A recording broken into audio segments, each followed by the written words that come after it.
হ্যাঁ বস, ঠিকই বুঝেছেন। দ্য মাসলম্যান আন্দ্রে রাসেল চোটকে চুটকি মেরে উড়িয়ে দিয়ে আবারও জোর কদমে প্র্যাকটিসে নেমে পড়েছে।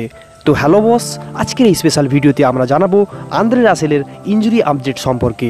তো দেখো পুরো ভিডিও, কেকেআরের জন্য করো লাইক ও এইরকম সব দুর্দান্ত ভিডিও পেতে চ্যানেলটিকে অবশ্যই সাবস্ক্রাইব।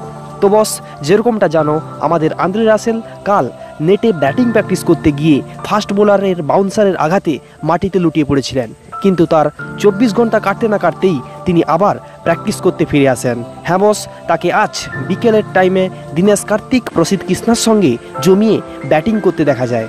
আর এই অবিশ্বাস্য ঘটনাটা কোনো দিনই ঘটতো না যদি না আপনাদের ভালোবাসা ও নিজের দেহে দৈত্যের মতো শক্তি থাকতো। তো বস, এবার অনেকেই ভাবছো রাসেল কি কাল আরসিবির বিরুদ্ধে ম্যাচ খেলবে? আর এই জবাবটা খোদ কেকেআর ক্যাপ্টেন দীনেশ কার্তিক আজ সন্ধ্যায় প্রেস কনফারেন্সে দিয়েছেন। তিনি এ প্রসঙ্গে বলেন, রাসেল আঘাত পাওয়ার পরে তাকে হসপিটালে এমআরআই করতে নিয়ে যাওয়া হয়, কিন্তু তাতে ফ্র্যাকচার বা বড় কিছু এত ধরা পড়েনি। সামান্য পেইন ছিল, তা রিলিভ হয়ে গিয়েছে এবং আমরা আরসিবির বিরুদ্ধে ম্যাচের জন্য তাকে ডেফিনেটলি আমাদের প্লেইং 11-এর প্ল্যানে রাখছি। তো বস, এই কথা থেকে বোঝা যায় তিনি হয়তো আরসিবির বিরুদ্ধে বোলিং না করলেও ব্যাটিং করতে পারেন ও প্লেইং 11-এ সুযোগ পেতে পারেন। তো বস, আজকের ভিডিও এইটুকুনি। ভালো লাগলে করো লাইক ও অবশ্যই এইরকম দুর্দান্ত কেকেআরের খবর পেতে চ্যানেলকে সাবস্ক্রাইব। ধন্যবাদ।